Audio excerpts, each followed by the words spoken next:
Olá, tudo bem com você? Eu espero que sim. Eu sou o Fábio Costa e quinta-feira, como em todas as quintas, hoje é dia de TBT da TV aqui no canal do Observatório da TV no YouTube. Canal esse no qual, como eu sempre peço, não é? Você inscreva-se para não perder nada do que a gente publica aqui, né? Trazemos para você com toda a dedicação, com todo o carinho. Ative as notificações, né? É muito importante para nós que você se inscreva, ative as notificações, comente, compartilhe com outras pessoas que gostam de televisão como você, tá bom? E acompanhe também não só os vídeos que eu faço, mas também Kaká Novelas, né? Cadu Safner com o olhar latino, Cristiano Blota por trás da tela, reality shows com o nosso João Márcio, né? O resumo da sua novela, Rose Farias traz para você e muito mais, tá bom? Além, é claro, de no seu dia a dia você acessar o observatoriodatv.uol.com.br, o maior site exclusivo de televisão da internet brasileira. Muito bem. O TBT da TV desta semana fala sobre uma novela que estava no ar na TV Globo, no horário das 6, há 20 anos. Né? A sua estreia ocorreu, mais precisamente, no dia 18 de junho daquele ano. Né? É uma novela de Valcir Carrasco, inicialmente também de Mário Teixeira, depois Mário Teixeira passou de novela D para escrita por, enfim, né? Duca Rachid também estava no texto, nessa novela que é A Padroeira. Né? A Padroeira é um projeto que foi pensado para prosseguir com o sucesso da faixa das 6 horas depois de um grande sucesso dessa mesma equipe, né? Valcir com Mário Teixeira e Duca Rachid, e os mesmos diretores, Walter Avancini, Mário Márcio Bandarra, né? Esse recentemente falecido Mário Márcio Bandarra, né? Ivan Zettel, né? A mesma equipe que fez, pouco antes, o Cravo e a Rosa, um grande sucesso, né? E apenas 3 meses separaram o final de O Cravo e a Rosa e a estreia de A Padroeira. Durante esses 3 meses, a TV Globo exibiu no horário das 6 a novela Estrela Guia de Ana Maria Moretson, que já ia ser mesmo um projeto curto, porque Sandy, não é? A sua protagonista, ela tinha uma agenda muito cheia, né? Não só como atriz também, porque ela fazia uma série dominical, Sandy Júnior, né? Mas pelos shows por todo o Brasil, compromissos da carreira de cantora, né? Que ela desde muito pequena tem. Então a novela realmente foi pensada já para ser curta, não ia poder ir além disso, né? Fez sucesso, inclusive, mas não ia dar para esticar, enfim. E A Padroeira retomava a equipe de O Cravo e a Rosa para um provável novo sucesso. Né? A história era ambientada no princípio do século XVIII, né? Em 1717, que foi quando 3 pescadores encontraram aqui no Vale do Rio Paraíba, no interior de São Paulo, um interior não muito distante da capital de São Paulo, inclusive, né? Eles encontraram a imagem de uma santa negra, nas águas, durante uma pescaria, né? Eles foram contratados, né? O João, o Pedroso, Felipe Pedroso, né? O João e o Domingos, né? Atanásio, né? Atanásio é o filho de Felipe, né? Tem o João e tem o Domingos. Domingos, pai de João. Eles encontraram nas águas do rio essa santa que estava, a cabeça veio junto, mas a cabeça estava separada do resto do corpo, né, do resto da imagem. Foi colada com cera, etc. Construída uma capela para essa santa, que pelas circunstâncias aí que foi encontrada, foi batizada como Nossa Senhora Aparecida, que apareceu, né? E nessa região onde a imagem foi encontrada, agora já há mais de 300 anos, né? Desenvolveu-se o que viria a ser o santuário, né? A Basílica de Nossa Senhora Aparecida, o centro desse culto católico aqui no Brasil, né? Aparecida, que é uma cidade vizinha de Guaratinguetá. Pois bem, essa história, que é real, né? Dos pescadores que encontraram a imagem de Nossa Senhora no rio e os milagres advindos do culto a Nossa Senhora, né? Essa história foi mesclada há referências do enredo de um romance clássico da nossa literatura, de José de Alencar, As Minas de Prata, que já havia sido adaptado para a televisão pela TV Excelsior, com texto de Ivani Ribeiro, em meados dos anos 60, né? Entre 1966 e 1967, com o casal principal interpretado por Regina Duarte e Fulvio Stefanini. E o vilão da história era o Carlos Zara. Né? E o que vem de A Padroeira desse romance, As Minas de Prata, enfim, né? Correndo ali em paralelo a história dos milagres da santa, do início do culto à imagem da santa que foi encontrada pelos pescadores esses que eram interpretados, o João pelo Cláudio Gabriel, né? João era filho da dona Silvana, a Laura Cardoso, com o seu Domingos, que era o Carlos Gregório, né? Felipe Pedroso era o Isaac Bardavi e o filho dele, o Atanásio, era o Jackson Antunes, né? Paralelo a essa história que envolve a santa, a padroeira do título, né? Nós temos um grande bandido, um ladrão, que havia sido deportado de Portugal pela sua periculosidade, né? Pelos crimes que ele tinha nas costas, o Molina, que era o Luiz Melo, que logo no começo da novela, enquanto estão ocorrendo esses fatos do encontro da santa, né? Ele assalta a comitiva que vem trazendo o Conde de Assumar, que era uma autoridade governamental, né? Interpretado na novela por um ator português, o Antônio Marques, né? E essa comitiva vem trazendo para a Vila de Guaratinguetá uma jovem vamos dizer assim, da nobreza local, que é a Cecília de Sá, interpretada pela Débora Seco, né? Molina fica encantado com aquela menina que é muito bonita, etc. e tal, e ele quer levá-la com ele, né? E os salteadores, né? Mas Cecília acaba salva por um rapaz muito corajoso, enfim, e é claro que disso surge uma paixão instantânea dela por ele, que é o Valentim, interpretado pelo Luigi Baricelli. Luigi Baricelli e Débora Seco protagonizavam essa novela, digamos assim, como um presente, né, que aproveitava o momento de grande repercussão popular que eles haviam conquistado entre 2000 e o comecinho de 2001, na novela de Manuel Carlos, Laços de Família, do horário das 9, né? Onde eles interpretavam a Iris e o Fred, né? Respectivamente, a irmã e o filho da Helena, a Vera Fischer, né? Muito bem. Cecília e Valentim, como eu disse, eles se apaixonam. Mas existe um problema que os separa, supostamente, né? Um empecilho para que eles sejam felizes. Cecília já está prometida pelo seu pai, o Dom Lourenço de Sá, que é o Paulo Goulart, né? Nosso saudoso Paulo Goulart, a um nobre local, Dom Fernão de Avelar, que era o personagem do Maurício Matar, né? E Valentim era mal visto por essas pessoas da elite da vila, né? Porque ele era filho de um homem acusado de traição pela coroa portuguesa por supostamente não ter querido entregar à coroa mapas com as minas de ouro e prata que havia aqui no território que nós chamamos de Brasil, né? Então, Valentim tinha por objetivo na vida provar a inocência, a dignidade desse seu pai, até porque aquilo faria com que ele fosse respeitado e fosse aceito pelos nobres locais, pelas autoridades, enfim, né? Valentim havia sido criado por um poeta, um advogado, um intelectual, né? O Manuel Sintra, e que por ser poeta era chamado por todos, conhecido por todos como poeta, interpretado pelo Otávio Augusto, que era seu padrinho, né? E o seu padrinho tinha uma grande amiga, uma feiticeira que morava afastada no meio do mato, a quem as pessoas recorriam quando queriam rezas e remédios, enfim, a Úrsula, personagem da Ioná Magalhães, uma mulher assim soturna, sempre de cara fechada, falava baixo, uma tristeza no olhar, né?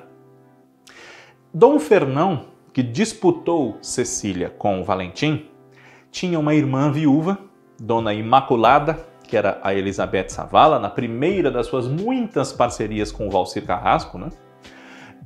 E Dona Imaculada tinha uma filha, a Isabel, que era a Mariana Ximenes. Isabel era apaixonada por um rapaz chamado Diogo, que quem vivia era o Murilo Rosa. E Diogo era filho da Dona Joaquina Lu Grimaldi e de Dom Antônio Cabral, personagem do Estênio Garcia, né? Outro fidalgo, digamos, né? Dom Antônio e Dona Imaculada haviam tido um romance na sua juventude, né? E ele era pai da Isabel. Isso acaba sendo revelado ali, né? Então, supostamente, o Diogo e a Isabel não podiam levar o romance adiante por serem filhos do mesmo pai, mas na verdade o Diogo é que não era filho dele, né? Só que esse começo de A Padroeira, ele teve uma certa resistência de uma parte do público que achava a novela um pouco sombria, pesada, escura, enfim, né? Embora tivesse toda a propriedade para ser daquele jeito pela época que retratava, pelos fatos da história propriamente, né? O Molina, que eu citei, ele chega à cidade depois de matar um padre, tomar o lugar dele e ir viver com o padre José, que era o Otton Bastos, né? Ele roubou, quando atacou a comitiva do Conde de Assumar, ele roubou documentos que davam a ele a direção das minas, nas quais o Conde de Assumar, claro, como representante da coroa, também estava muito interessado. Então, junto à sua amante, a espanhola Blanca, que era a Patrícia França, o Molina quer conquistar essas minas e ficar rico, né? Só que ela se interessa romanticamente pelo Valentim, que é justamente uma pessoa que conquista o ódio do Molina desde o primeiro momento, né? E fica um pouco complicado ele se sustentar como padre, já que ele não era padre, embora tenha enganado muita gente por bastante tempo, né? Mas o começo de A Padroeira foi tumultuado. E mais tumultuado ainda ficou porque um dos pais desse projeto, que era o diretor Walter Avancini, estava muito mal de saúde, né? Ele, logo no começo do projeto, afastou-se das gravações, né, para cuidar da sua saúde e acabou falecendo com a novela no ar, né, em setembro de 2001. E antes de morrer, ele já havia indicado algumas mudanças de rumo, né, sugeriu ao Valcir que fizesse determinadas modificações no projeto, para ir aos poucos adequando-o a algo mais próximo do que o público do horário poderia aceitar, né? E, embora a história de Nossa Senhora, aliada a esse romance As Minas de Prata, tivesse dado uma liga interessante, realmente, depois de novelas mais, como direi, mais para cima, né? Como Esplendor, embora essa também fosse um pouco sombria, mas num outro tom, né? O Cravo e a Rosa, claro, e Estrela Guia, realmente houve uma ruptura maior do que se imaginava, né? Então, algumas modificações não tardaram a acontecer em A Padroeira. Então, diversos personagens sumiram da história, né? Outros chegaram para criar novos conflitos, né? E aos poucos a novela foi ficando um pouco mais iluminada, um pouco mais engraçada, onde às vezes nem havia humor em certos núcleos, né? Era o caso do núcleo dos Avelar. Dona Imaculada, de viúva amarga, virou praticamente uma viúva alegre e continha o seu interesse romântico pelo poeta, né? Morria de ciúme dele com uma outra personagem que entrou nessa ocasião na novela, Doroteia, uma artista mambembe, que era Susana Vieira, né? Ela chega com dois atores ali que trabalhavam com ela, o Faustino, que é o Rodrigo Faro, e a Agnes, Ana Paula Tabalipa, né?